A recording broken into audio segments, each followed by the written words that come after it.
हर हर महादेव प्रिय दर्शकों, आप सभी का हमारे YouTube चैनल सोशल टॉक में हार्दिक स्वागत है। मेरी यही प्रार्थना है कि भगवान शिव आप सभी की हर मनोकामना पूर्ण करें। मित्रों, आज की कथा अत्यंत ही विशेष है। यह सिर्फ एक कहानी नहीं, बल्कि एक ऐसी दिव्य रहस्य है जिसे सुनने मात्र से निसंतान स्त्रियों को संतान सुख की प्राप्ति होती है। इसलिए इस कथा को आरंभ से अंत तक ध्यानपूर्वक जरूर सुनिए। तो चलिए बिना विलंब के शुरू करते हैं भगवान शिव द्वारा बताए गए एक ऐसे अद्भुत फूल की कथा जिसे सूंघने मात्र से स्त्री को संतान का वरदान मिलता है।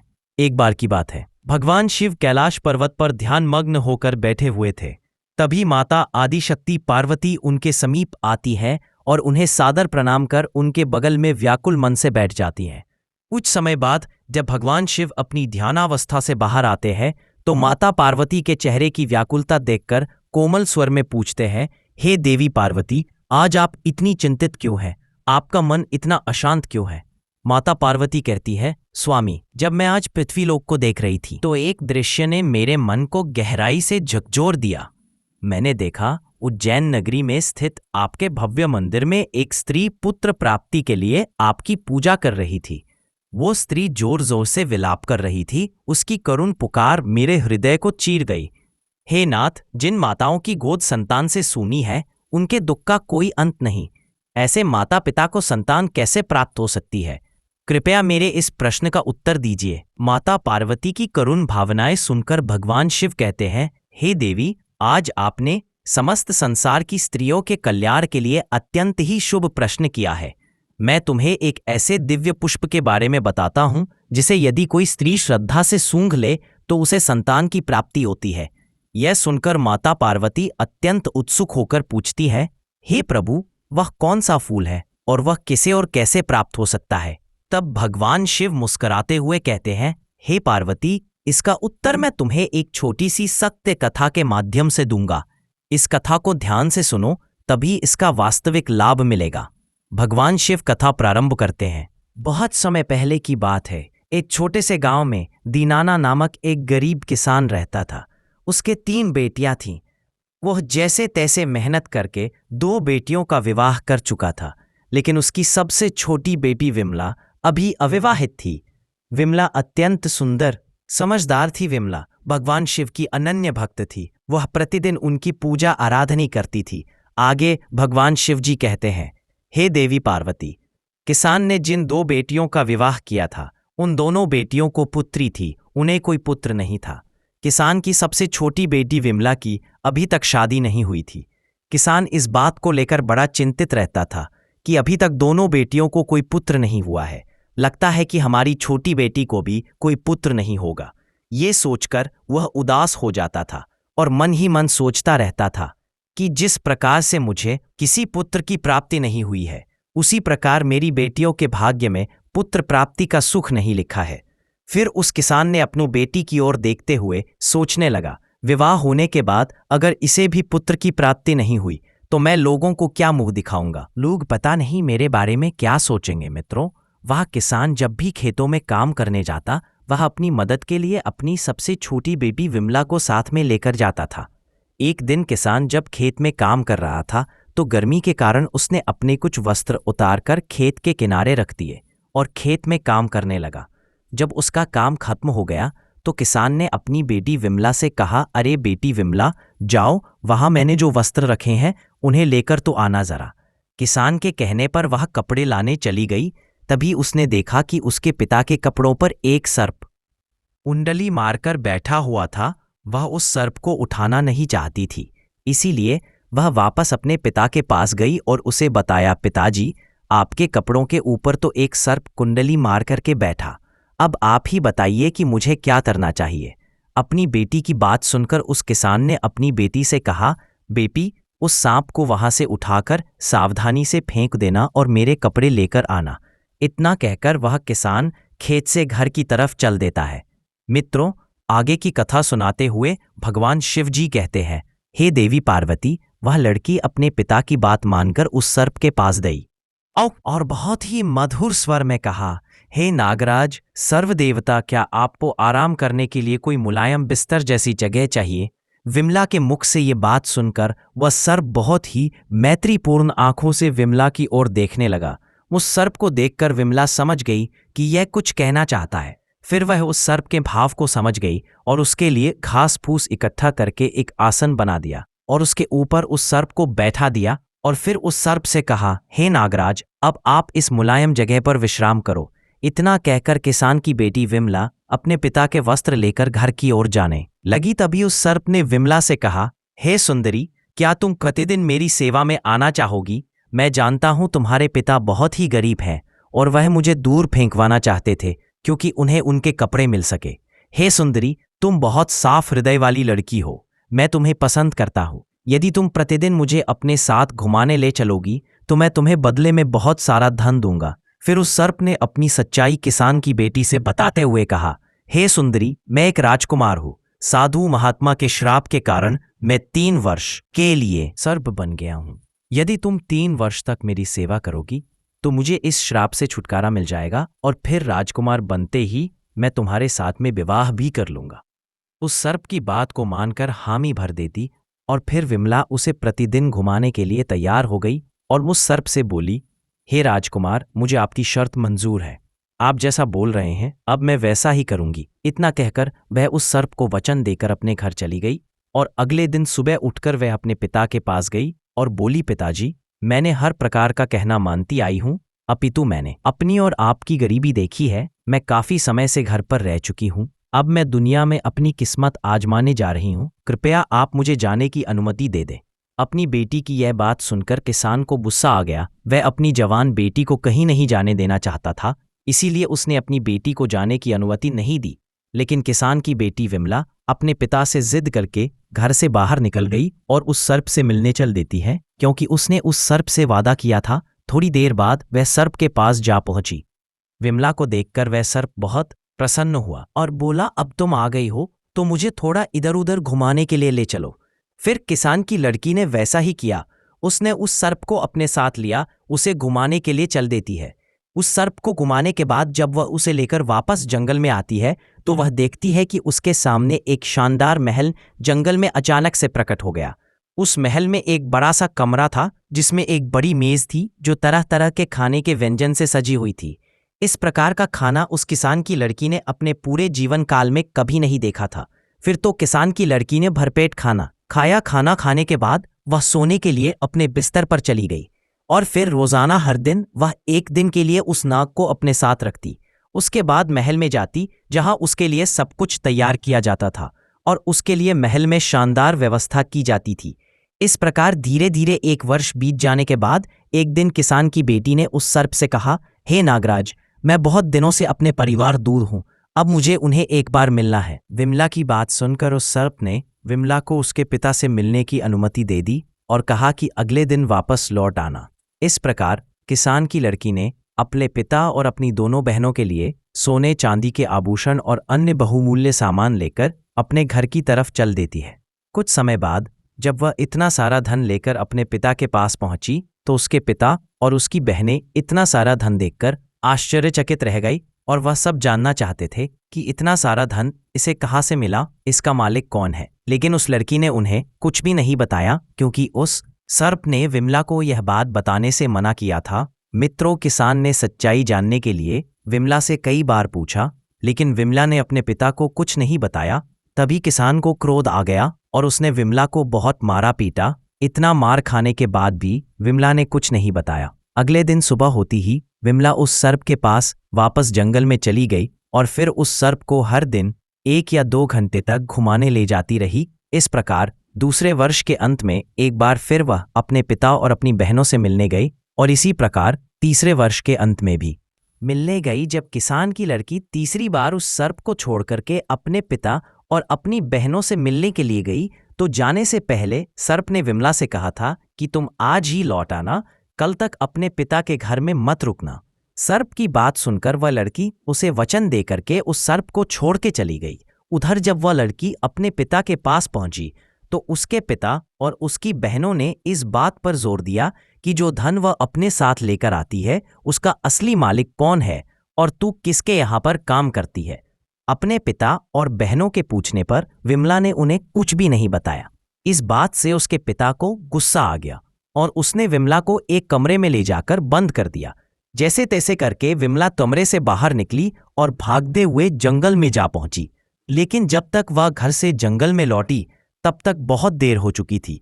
वह सर्प अब वहां पर नहीं था। वह घबरा के इधर उधर उस सर्प को खोजने लगी। उसने जंगल में सभी जगह देखा किंतु उसे वह सर्प नहीं मिला और जिस महल में वह उस सांप के साथ रहती थी वह भी गायब हो चुका था। मित्रों, जब वह अपने पिता के घर गई थी उसी दिन उस सांप के श्राप के 3 वर्ष पूरे हो गए थे और वह सांप फिर से राजकुमार के रूप में बदल गया था और वह अपने राज्य को वापस चला गया था। इधर उस सांप को जंगल में ना पाकर विमला बहुत दुखी होती है और अपनी दोनों बहनों और पिता को कोसने लगती है। आज अगर मेरे पिता और बहनों ने मुझे बंदी ना बनाया होता तो नागराज रूपी राजकुमार मेरे पास हमेशा के लिए होता। फिर वह अपने मन में निर्णय लेती है कि वह उस सर्प को खोज कर रहेगी, चाहे जो हो जाए। मित्रों, इतना सोचकर वह उस सर्प को खोजने के लिए चल देती है। उस सर्प को ढूंढते ढूंढते उसे जंगल में एक झोपड़ी मिलती है। वह उस झोपड़ी के पास पहुंचकर आवाज लगाती है। तभी उसके अंदर से एक बुढ़िया निकलकर बाहर आती है। विमला ने उस बुढ़िया से रात रुकने के लिए आश्रय मांगा और बुढ़िया को सारी बात बताई। फिर बुढ़िया ने उसका बहुत ही प्रेम से स्वागत किया, उसे रहने के लिए आश्रय दिया। अगले दिन जब वह बुढ़िया से विदा लेकर जाने लगी तो बुढ़िया ने विमला को 3 सेब दिए और बताया कि पहले सेब में एक सोने की थाली है। वह भी गायब हो चुका था। मित्रों, जब वह अपने पिता के घर गई थी उसी दिन उस सांप के श्राप के 3 वर्ष पूरे हो गए थे और वह सांप फिर से राजकुमार के रूप में बदल गया था और वह अपने राज्य को वापस चला गया था। इधर उस सांप को जंगल में ना पाकर विमला बहुत दुखी होती है और अपनी दोनों बहनों और पिता को कोसने लगती है। आज अगर मेरे पिता और बहनों ने मुझे बंदी ना बनाया होता तो नागराज रूपी राजकुमार मेरे पास हमेशा के लिए होता। फिर वह अपने मन में निर्णय लेती है कि वह उस सर्प को खोज कर रहेगी, चाहे जो हो जाए। मित्रों, इतना सोचकर वह उस सर्प को खोजने के लिए चल देती है। उस सर्प को ढूंढते ढूंढते उसे जंगल में एक झोपड़ी मिलती है। वह उस झोपड़ी के पास पहुंचकर आवाज लगाती है। तभी उसके अंदर से एक बुढ़िया निकलकर बाहर आती है। विमला ने उस बुढ़िया से रात रुकने के लिए आश्रय मांगा और बुढ़िया को सारी बात बताई। फिर बुढ़िया ने उसका बहुत ही प्रेम से स्वागत किया, उसे रहने के लिए आश्रय दिया। अगले दिन जब वह बुढ़िया से विदा लेकर जाने लगी तो बुढ़िया ने विमला को 3 सेब दिए और बताया कि पहले सेब में एक सोने की थाली है, दूसरे सेब में सोने की अंगूठी है और तीसरे सेब में एक नवरत्नों से जड़ित हार है। उसने सेब देते हुए आगे का रास्ता उस किसान की बेटी को बता दिया जिससे कि वह राजकुमार तक पहुंच सके। उसके बाद विमला ने उस बूढ़ी औरत का धन्यवाद किया और वहां से आगे बढ़ गई। इस प्रकार किसान की लड़की तीनों सेबों को लेकर के आगे निकल पड़ी। चलते चलते उसे रास्ते में एक बर्फ का पहाड़ मिला। उस पहाड़ को देखकर वह भयभीत हो गई। उसे समझ में नहीं आ रहा था कि वह कैसे इस बर्फ के पहाड़ को पार करे। तभी उसे कुछ ही दूरी पर एक लोहार दिखाई दिया। वह उस लोहार के पास जाकर मदद मांगने लगी। लोहार को उस पर दया आ गई और उसने पहाड़ पर चढ़ने के लिए उसे एक औजार बनाकर दे दिया। औजार के सहारे उसने पहाड़ पार कर लिया। मित्रों, पहाड़ पार करते ही विमला को एक अत्यंत ही सुंदर राज्य दिखाई दिया जहां पर वह राजकुमार रहता था। मित्रों, यह उसी राजकुमार का राज्य था जो श्राप के कारण सर्प बना हुआ था, जिसे विमला प्रतिदिन जंगल में घुमाने ले जाती थी। इधर वह राजकुमार जो था पहले से ही विवाहित था। उसकी एक खूबसूरत पत्नी थी। मित्रों, आगे भगवान शिव जी कहते हैं, हे देवी, उस राजकुमार को सांप से मनुष्य बने हुए कई वर्ष बीत गए थे, इसलिए वह उस किसान की लड़की विमला को भूल गया था। उस राजकुमार की कोई संतान भी नहीं थी, लेकिन उसकी जो पत्नी थी वह सारी संपत्ति अपने परिवार वालों को दिलवाना चाहती थी, क्योंकि उसे राजकुमार से ज्यादा अपने घर परिवार वालों से मोह था। इधर राजकुमार भी पुत्र के ना होने से बहुत ज्यादा चिंतित था। जब किसान की बेटी को यह सब बातें पता चली तो वह सूत काटने वाली का वेश धारण करके महल के अंदर चली गई और रानी से काम मांगने लगी। रानी ने यह सोचकर उसे काम दे दिया कि यह सूत काटने वाली है और रोजाना महल में रह करके हमारे लिए मखमल के बिस्तर बना दिया करेगी। मित्रों, फिर वह रानी विमला को महल में काम पर रख लेती है। काम मिलने के बाद विमला ने पहले दिन वाला सेब फोड़ा जो उस बूढ़ी औरत ने उसको दिया था। जैसे ही उसने सेब फोड़ा, उसमें से सोने की एक थाली निकली। जब रानी ने उस थाली को देखा तो उसे वह थाली बहुत पसंद आ गई। रानी ने विमला से कहा कि हे दासी, मैं तुम्हारी ये थाली तुमसे खरीदना चाहती हूँ। रानी की बात सुनकर विमला ने कहा, रानी साहिबा, ये थाली मैं आपको एक ही शर्त पर दे सकती हूँ। यदि आपको मेरी शर्त मंजूर है तो बताइए। तभी रानी ने विमला से पूछा, हे दासी, तुम्हारी क्या शर्त है, बताओ मुझे। तो विमला ने अपनी शर्त बताते हुए कहा, रानी साहिबा, अगर आप मुझे एक रात के लिए अपने पति के साथ सोने दोगी तो ही ये थाली मैं आपको दे दूंगी। आप मुझे क्षमा करें, किंतु मेरी यही एक शर्त है। रानी ने विमला की बात मान ली क्योंकि उसे वहां सोने की थाली बहुत पसंद थी। फिर क्या था मित्रों, जैसे ही शाम हुई रानी ने राजा को नींद की औषधि दे दी और इस प्रकार से राजा को गहरी नींद आ गई और वह सो गया। फिर राजा के सो जाने के बाद रानी किसान की लड़की को राजा के शयन कक्ष में ले गई और राजा के पास छोड़कर चली आई। उधर किसान की लड़की विमला राजा के समीप जाकर बिस्तर पर बैठ गई और फूट फूट कर रोने लगी और कहने लगी, हे राजकुमार, आपने मेरे साथ क्यों छल किया? मैंने 3 साल तक आपकी सेवा की है। तुम्हारी वजह से मुझे अपने पिता और बहनों से मार और कठोर शब्द सुनने को मिला। मुझे तथा बर्फ के पहाड़ पर चढ़कर तुम्हारे पास आना पड़ा। तुम मेरा यह उपकार कैसे भूल सकते हो? आपने मुझसे शादी का वादा किया था। आपने तो अपने वादे को तोड़ दिया है और अपनी पत्नी के साथ इस महल में सुखपूर्वक जीवन बिता रहे हैं। आपने मेरा बिल्कुल भी इंतजार नहीं किया। आपने बस, मैं तो आने ही वाली थी। राजकुमार नींद में था क्योंकि रानी ने उसको नींद की औषधि खाने में मिलाकर खिला दी थी ताकि वह उस किसान की लड़की से बात ना कर सके। इस प्रकार से किसान की लड़की अपनी बात बोलती रही, मगर राजकुमार सोता रहा और उसकी किसी भी बात का जवाब नहीं दिया। किसान की लड़की विमला यह सोच रही थी कि राजकुमार मेरी बात को सुन रहा है लेकिन कोई जवाब नहीं दे रहा, और इस प्रकार राजकुमार से बात करते करते सुबह हो गई। सुबह होते ही रानी राजकुमार के कक्ष में आई और विमला को शयन कक्ष से बाहर ले गई। मित्रों, राजा इतनी गहरी नींद में था कि उसे कुछ भी समझ नहीं आया।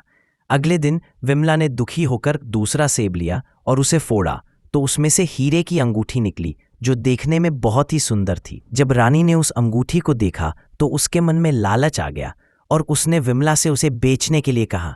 तभी विमला ने फिर से रानी के सामने वही शर्त रखी। रानी ने विमला की शर्त मान ली और उसे ले जाकर राजकुमार के कक्ष में छोड़ दिया। सब कुछ पहली रात की तरह ही हुआ। राजकुमार नींद की औषधि खाने की वजह से गहरी नींद में सो रहा था क्योंकि रानी ने दूसरी रात भी राजा को नींद की दवा खाने में मिलाकर खिला दी थी। किसान की बेटी विमला फिर से राजकुमार के सामने अपना वही वृतांत सुनाने लगी और जोर जोर से रोने लगी। इस बार राजकुमार का प्रधान सेवक किसान की बेटी की यह सब बात चुपचाप सुन रहा था।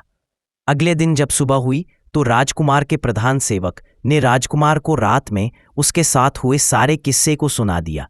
ये बात सुनकर राजकुमार को बहुत आश्चर्य हुआ और उसे अपना किया हुआ वादा याद आ गया।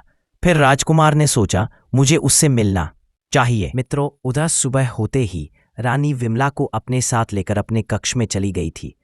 थोड़ी देर बाद विमला ने उस बूढ़ी औरत के द्वारा दिया हुआ तीसरा सेब पोड़ा तो उसमें से एक चमचमाता हुआ नवरत्नों से जड़ित हार निकला। रानी ने जब वह नवरत्नों से जड़ित हार देखा तो उसे लालच आ गई और उसने विमला से कहा, यदि वह उसको यह नवरत्नों से जड़ित हार दे दे तो वह इस रात भी उसे राजा के साथ सोने देगी। रानी की यह बात विमला मान गई।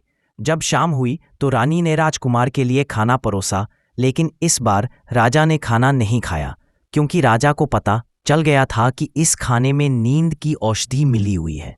राजा ने खाना खाने का नाटक किया ताकि रानी को उस पर कोई शक न हो।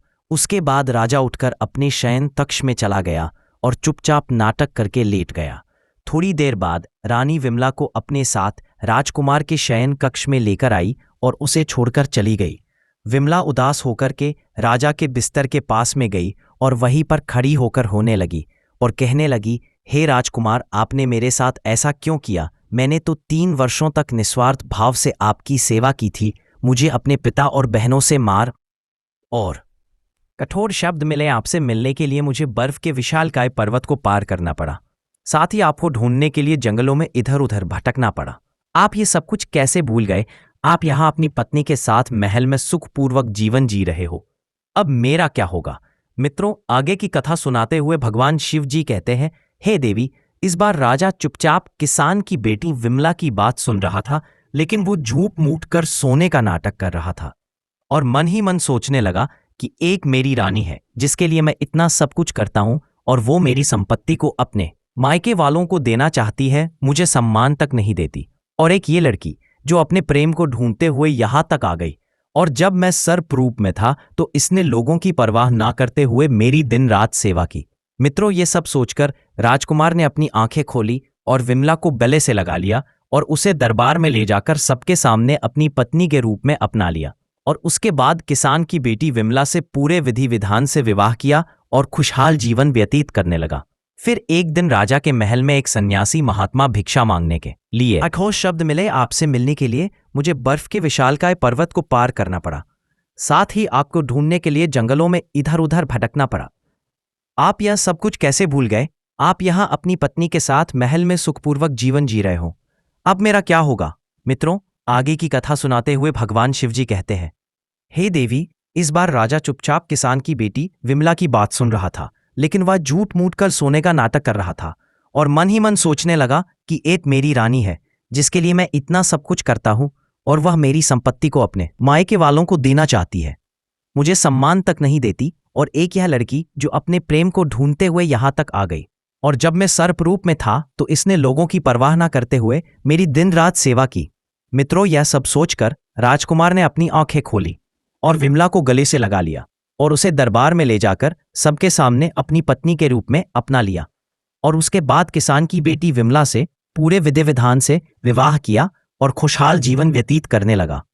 फिर एक दिन राजा के महल में एक सन्यासी महात्मा भिक्षा मांगने के लिए आए। विमला ने सन्यासी महात्मा का बहुत आदर सत्कार किया, उन्हें भोजन कराया और अन्न दान किया। विमला की सेवा भक्ति से प्रसन्न होकर साधु महात्मा ने कहा, हे पुत्री, मैं तुम्हारी सेवा भक्ति से बहुत प्रसन्न हुआ, मांगो तुम्हें क्या चाहिए। तभी विमला ने हाथ जोड़ते हुए कहा, हे महात्मा जी, भगवान की कृपा से मेरे पास सब कुछ है, किंतु फिर भी आप मुझे कुछ देना चाहते हैं तो पुत्र प्राप्ति का शुभ आशीर्वाद दीजिए। विमला के पूछने पर साधु महात्मा ने कहा, हे पुत्री, तुम चिंता मत करो, आज मैं तुम्हें एक ऐसे फूल के बारे में बताने जा रहा हूं जिसे सूंघने के बाद स्त्री को पुत्र की प्राप्ति होती है। आगे सन्यासी महात्मा ने कहा, हे पुत्री, इस फूल को जो भी स्त्री मासिक धर्म पूरा होने के बाद में सूंघ लेती है और सूंघने के बाद में अपने पति के साथ मिलन करती है और गर्भ धारण करती है, उसे निश्चित ही एक गुणवान और भाग्यवान पुत्र की प्राप्ति होती है।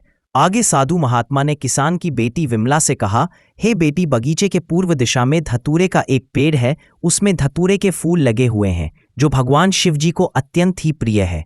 हम सुबह सुबह ब्रह्म मुहूर्त में उठकर स्नान ध्यान करने के बाद उस फूल को तोड़कर भगवान शिवजी के शिवलिंग पर चढ़ा देना। शिवलिंग पर चढ़ाने के बाद तुम उसे अपने साथ ले आना और अपने पति से मिलने से पहले उस फूल को सूंघ लेना। उसके बाद तुम उसके साथ संबंध स्थापित करना। ऐसा करने से तुम्हें अवश्य ही पुत्र की प्राप्ति होगी। इतना कहकर वह साधु महात्मा वहां से चले जाते हैं। मित्रों, ये बात उस किसान की बेटी ने राजा को बताई। राजा यह सुनकर बहुत प्रसन्न हुआ। कुछ दिन बाद विमला को मासिक धर्म की पीड़ा हुई। उसके बाद वह मासिक धर्म से निवृत्त होकर स्वच्छ होने के बाद में धतूरे के फूल को तोड़कर भगवान शिवजी के शिवलिंग पर अर्पित करती है। उसके बाद घर लाकर उस फूल को सूंघ लेती है और राजा के साथ में संबंध स्थापित करती है और फिर वह गर्भ धारण करती है। जब उसके गर्भकाल का समय पूरा हुआ तो विमला ने एक तेजवान और गुणवान पुत्र को जन्म दिया। पुत्र प्राप्ति की खुशी में राजा ने सारे राज्य में मिठाई बांटी और गरीबों को दान पुण्य किया। विमला ने जब यह बात अपने पिता को बताई, तुम सुबह सुबह ब्रह्म मुहूर्त में उठकर स्नान ध्यान करने के बाद उस फूल को तोड़कर भगवान शिवजी के शिवलिंग पर चढ़ा देना। शिवलिंग पर चढ़ाने के बाद तुम उसे अपने साथ ले आना और अपने पति से मिलने से पहले उस फूल को सूंघ लेना। उसके बाद तुम उसके साथ संबंध स्थापित करना। ऐसा करने से तुम्हें अवश्य ही पुत्र की प्राप्ति होगी। इतना कहकर वह साधु महात्मा वहां से चले जाते हैं। मित्रों, यह बात उस किसान की बेटी ने राजा को बताई। राजा यह सुनकर बहुत प्रसन्न हुआ। कुछ दिन बाद विमला को मासिक धर्म की पीड़ा हुई। उसके बाद वह मासिक धर्म से निवृत्त होकर स्वच्छ होने के बाद में धतूरे के फूल को तोड़कर भगवान शिवजी के शिवलिंग पर अर्पित करती है। उसके बाद घर लाकर उस फूल को सूंघ लेती है और राजा के साथ में संबंध स्थापित करती है और फिर वह गर्भ धारण करती है। जब उसके गर्भकाल का समय पूरा हुआ तो विमला ने एक तेजवान और गुणवान पुत्र को जन्म दिया। पुत्र प्राप्ति की खुशी में राजा ने सारे राज्य में मिठाई बांटी और गरीबों को दान पुण्य किया। विमला ने जब यह बात अपने पिता को बताई तो उसके पिता बहुत खुश हुए। विमला ने अपनी बहनों को भी फूल वाली बात बताई, यहाँ तक कि राजा की पहली रानी को भी उसने ये फूल सूंघने वाली बात बताई। फिर तो सभी को पुत्र की प्राप्ति हुई और जिसने पुत्री चाही उसे पुत्री की भी प्राप्ति हुई। मित्रों, आगे भगवान शिव जी कहते हैं, हे देवी पार्वती। इस प्रकार से आज की ये कथा समाप्त हुई। आपको ये कथा अवश्य ही पसंद आई होगी, तो वीडियो को लाइक करें, चैनल को सब्सक्राइब करें, साथ ही सच्ची श्रद्धा से कमेंट में हर हर महादेव जरूर लिखें। आप सभी का धन्यवाद।